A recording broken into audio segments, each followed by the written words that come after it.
पूर्णमा नमस्ते छ। हामी अहिले ठ्याक्कै सन्ध्याकालीन समयमा पनि चखौराको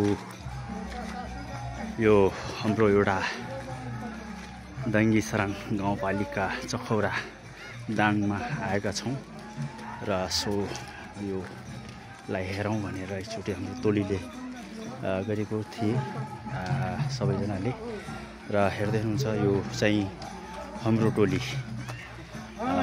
आउँदैछ र हजुरहरू हेरिराख्नु होला। मान्छे पनि चाख खोलिएका छन् र मैले अघिकै दृश्य चाहिँ हजुरहरूलाई त्यो फेसबुक लाइभबाट देखाएको थिएँ र सो कुराहरू यो अवगत गराउँदै अझ टोलीका हाम्रा सम्पूर्ण साथीहरू चाहिँ टाढैसम्म रहेको जानकारी गराउँदछौँ र अझ पनि हामी चाहिँ थारू नमुवा गोत्यार समाजका परिवारहरूबाट चाहिँ आज यो दाङमा हाम्रो दाङ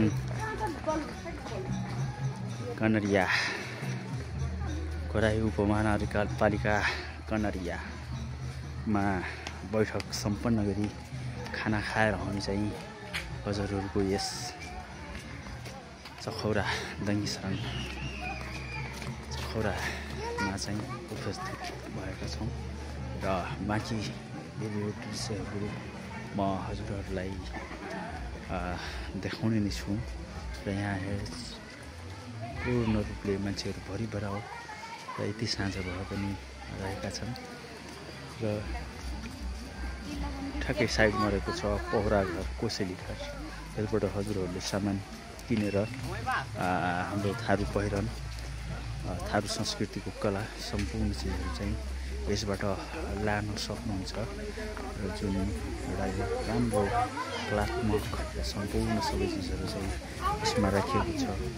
हेर्दै हुनुहुन्छ हजुरहरूको सामु यो चाहिँ हाम्रो थारूहरूको आफ्नो एउटा पहिचानको देउता हो र जुन हेर्दै हुन्छ सम्पूर्ण र भित्रको तपाईँको दृश्य पनि हेर्दै हुन्छ। तब हाम्रा सबै सामानहरू त्यस्तै डेकोरेटहरू गरेर राखेका छन्।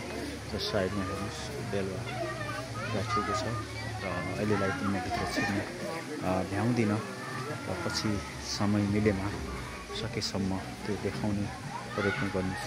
हस्, थ्याङ्क यू।